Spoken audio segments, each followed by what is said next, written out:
বন্ধুরা, আজকে চলে আসলাম মায়ের দোয়া ক্রিকেট টিম নিয়ে, মানে বাংলাদেশ ক্রিকেট নিয়ে কয়েকটা কথা বলার জন্য। কারণ বাংলাদেশের টি-20 ওয়ার্ল্ড কাপের স্কোয়াড ঘোষণা হওয়ার পর থেকে ফেসবুক, ইউটিউব যেখানে যাই শুধুমাত্র বাংলাদেশ ক্রিকেট নিয়ে প্রচুর আলোচনা।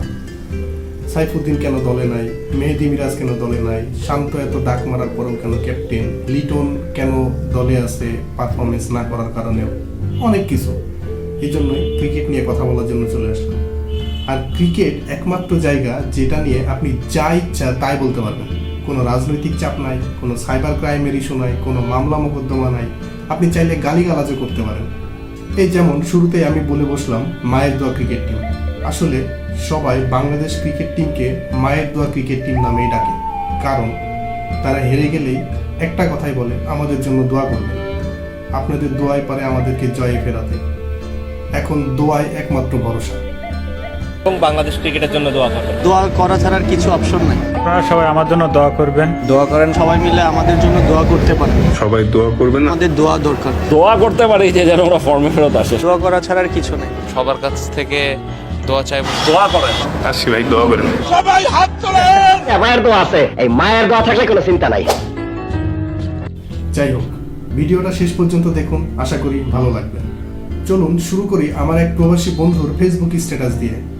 বন্ধুর নাম বললাম না, ধরে নেন কাশেম। তো আমার বন্ধু কাশেম তার ফেসবুক স্ট্যাটাসে লিখেছে, দিলাম দোয়া করি খাও দেশের হোনমারি, আর কি ছিড়বা জানা আছে সবার, আসবা হারবা, যাওয়ার আগে টাইমস স্কোয়ারে গিয়ে কয়েকটা ছবি তুলবা। এই যা বাংলাদেশ ক্রিকেট আর ক্রিকেট বোর্ড এখন একটা বড় স্ক্যামের নাম। আপনার কি মনে হয় ভুল কিছু বলছে? আমার তো মনে হয় না। যাই হোক, এটা নিয়ে আলোচনা না করি, আপনাদের উপরে ছেড়ে দিলাম, এখন আপনারাই বলেন। এবার চলুন আপনাদের একটা অ্যাব্রিভিয়েশন শিখাই। জীবনে তো অনেক অ্যাব্রিভিয়েশন শিখছেন, এরকম অ্যাব্রিভিয়েশন আমার মনে হয় না এর আগে কখনো শিখছেন। লর্ড, এই নামটার সাথে সবাই মোটামুটি পরিচিত, কারণ বাংলাদেশ ক্রিকেটে লর্ডের অভাব নাই এবং ক্রিকেটারদের সবাই লর্ড নামে ডাকে। খারাপ খেললেই সে লর্ড। এমনকি বাংলাদেশে একটা ফেসবুক পেজও আছে লর্ড অ্যাসোসিয়েশন নামে, এবং ওই পেজে যেই ক্রিকেটার খারাপ খেলে তাকে লর্ড নামে আখ্যায়িত করা হয়, এবং ওই পেজে বিভিন্ন সময় বিভিন্ন মানুষকে লর্ড বলা হয়, লর্ড নিয়ে টল করা হয় এবং তাদের বিভিন্ন পদবি দেওয়া হয়, যেমন লর্ড, লর্ডের সভাপতি, লর্ডের সেক্রেটারি, আরও অনেক। যাই হোক, গভীরে না যাই, এবার লর্ডের অ্যাব্রিভিয়েশন দেখে নিই চলুন। এল ফর লাভ মানে ভালোবাসা, ওতে ওদের, আরতে হৃদয়, ডিতে দিয়ে। তার মানে লর্ডের অর্থ দাঁড়ায় ভালোবাসাই ওদের হৃদয় দিয়ে।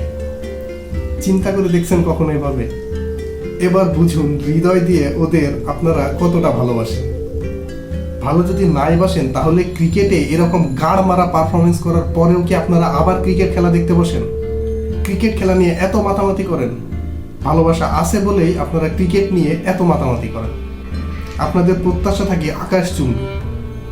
যাই হোক, এবার আসুন দেখে নিই ব্রিটিশ লর্ডদের ইংরেজি এর কি অবস্থা। প্রথম ওয়ার্ল্ড কাপ খেলতে যাওয়া লেগ স্পিনার ঋষাদ তার ফেসবুকে স্ট্যাটাস দিয়েছে বাংলাদেশের টি-20 স্কোয়াড ঘোষণা হওয়ার পর।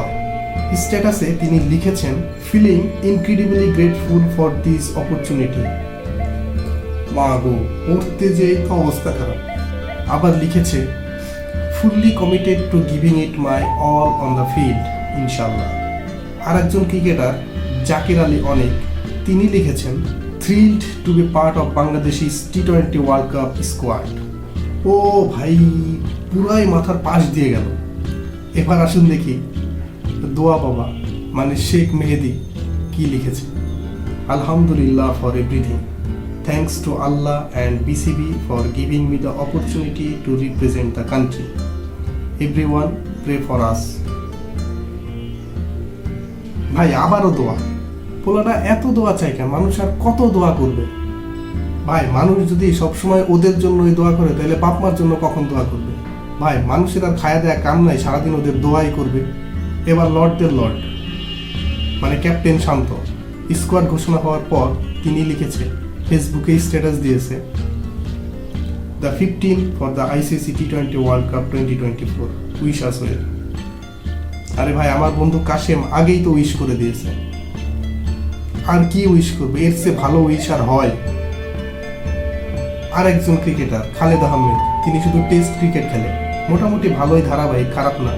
তিনি তার ফেসবুকে স্ট্যাটাস দিয়েছে এরকম, best of lakh my colleagues in the Bangladesh national team as you take on the T20 World Cup 2024.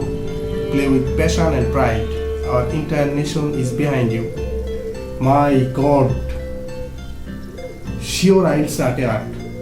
না হইলে এরকম ইংলিশে স্ট্যাটাস দেওয়া পসিবলই না। এত পড়াশোনা করার পরও এখন থেকে মুখ দিয়ে ইংলিশে দুইটা কথা বেরোয় না। আর সে সারাদিন ক্রিকেট খেলে, ক্রিকেট বল নিয়ে সারাদিন মাঠে পড়ে থাকে, তারপরও এত ভালো ইংরেজি কিভাবে সম্ভব? কেমনে কি ভাই, কেমনে কি? মাথায় তো ঢোকে না। কেমনে কি? আমিও তো কই কেমনে কি? কেমনে কি? আসেন ইংলিশ ক্লাস শেষ করি আরেকটা স্ট্যাটাস দিয়ে। Nasum Ahmed, to my incredible teammate in the Bangladesh national cricket team, best of luck in the T20 world cup. Your hard work and dedication will shine on world stage. Let's make our country pride. ও খোদা, কোথায় আসি আমরা? যাদের পেটে বোমা মারলে yes no very good এই তিনটা ইংলিশ ছাড়া আর কোনো কথা বের হয় না মুখ দিয়ে, তারা কিনা ফেসবুকে বিশাল বিশাল ইংলিশে স্ট্যাটাস। চিন্তা করা যায় ভাই, বাংলার প্রতি এত অবহেলা লাগেন। বাংলা স্ট্যাটাস দিলে কি সমস্যা? যারা বাইরে থেকে ফলো করে তারা তো ফেসবুকে ট্রান্সলেট বাটনে চাপ দিলে খুব সহজেই তুমি কি লিখছো সেটা ভাই তারা বুঝতে পারে। তাহলে তো ইংলিশে এত স্ট্যাটাস দেওয়ার কি আছে ভাই? তোমার মুখ দিয়ে ইয়েস নো ভেরি গুড ছাড়া তিনটা শব্দ ছাড়া কোনো কথা বেরোয় না, আর তুমি ইংলিশে স্ট্যাটাস দাও না? তোমরা ভাই কি ধরনের ইংলিশ পারো সেটা আমাদের ভালো করে জানা আছে। ক্রিকেট যারা দেখে তারা সবাই জানে তোমাদের ইংলিশের অবস্থা।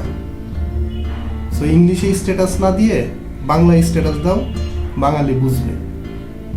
তুমি যে কি লিখছো তোমার এই কথা বাঙালি বুঝেও নাই, আমি নিজেই তো বুঝি নাই, আর সবার কথা তো বাদ দিলাম।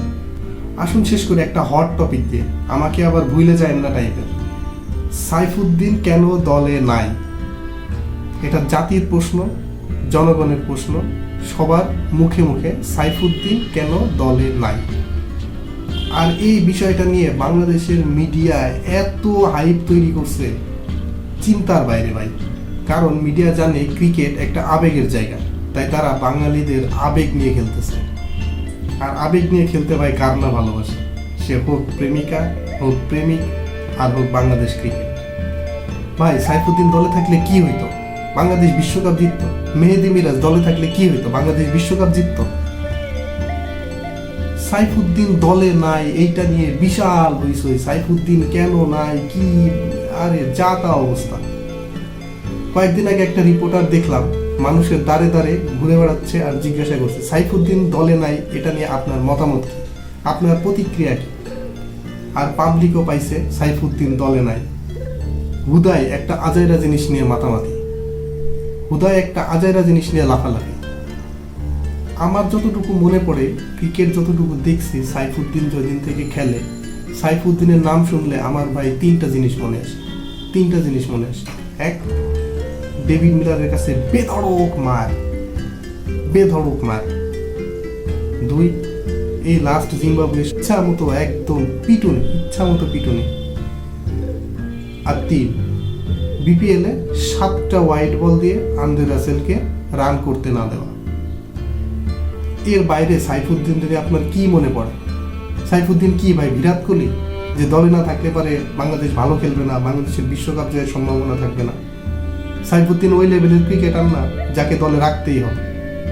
ভাই মাশরাফি, তামিম, সাকিব, মুশফিক, রিয়াদ যখন ক্যারিয়ারের পিক টাইমে ছিল, তারা বাংলাদেশ দলকে একটা ট্রফি, মানে একটা এশিয়া কাপ পর্যন্তও জিতাইতে পারে নাই। আর সাইফুদ্দিন দলে থাকতে ভাই বাংলাদেশ বিশ্বকাপ জিতে যাবে।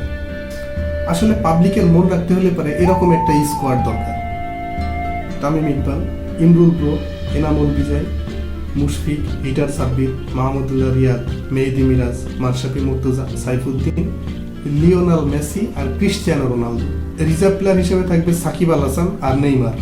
কোচ হিসাবে মোহাম্মদ সালাউদ্দিন, আর মেন্টর হিসাবে শাবি আলোনসো। কারণ শাবি আলোনসো বায়ার লেভারকুজেনের দায়িত্ব নেওয়ার পর থেকে এই সিজনে বায়ার লেভারকুজেন একটা ম্যাচও হারে নাই। So শাবি Alonso perfect mentor. এই টিমটা যদি বিসিবি পাঠাইতো তাহলে পাবলিক সবাই খুশি থাকতো, এক কথাই সবাই খুশি। আরে ভাই, হুদায় বাংলাদেশ টিম নিয়ে এত লাফালাফি করার কি আছে? বাংলাদেশ ক্রিকেট টিম ইন্ডিয়া না, অস্ট্রেলিয়া না, ইংল্যান্ড না যে তারা বিশ্বকাপ জিতবে। বাংলাদেশ টিমে এক সাকিব আল হাসান ছাড়া এরকম কোনো প্লেয়ার নাই যারা ওয়ার্ল্ড ক্লাস লেভেলের। সো এই টিমটা নিয়ে এত আশা করা, এত কথা বলা, এত লাফালাফি করার কোনো মানে হয় না। ভাই, বিসিবি যাদেরকে দলে রাখছে তাদের খেলা দেখেন, খারাপ খেললে গালিগালাজ করেন ইচ্ছা মতো, ভালো খেললে হাততালি দেন, আবার ভুলে যান। শুধু শুধু এই বাংলাদেশ ক্রিকেট টিম নিয়ে এত লাফালাফি করার কিছু নয়। আরো অনেক জিনিস আছে যেগুলো নিয়ে লাফালাফি করা দরকার, কিন্তু সেগুলো নিয়ে আমরা করি না। যাই হোক, খেলা দেখা দরকার, খেলা দেখেন, ইচ্ছা না হইলে পারে দেখেন না। বাংলাদেশ যদি জিতে যায়, আমিও আপনাদের সাথে লুঙ্গি খুলে রাস্তায় নাচানাচি করব, সেলিব্রেশন করব। এইটুকু প্রত্যাশায় যথেষ্ট। এর বাইরে বেশি প্রত্যাশা করা, এর বাইরে বেশি লাফালাফি মাতামাতি করার কোনো মানে হয় না। যাই হোক, ভালো থাকবেন সবাই। এতক্ষণ আজাইরা প্যাচাল শোনার জন্য ধন্যবাদ। একবার চিন্তা করে দেখেন, যা বললাম কথাগুলো কি আসলেই আজাইরা? ভালো থাকবেন।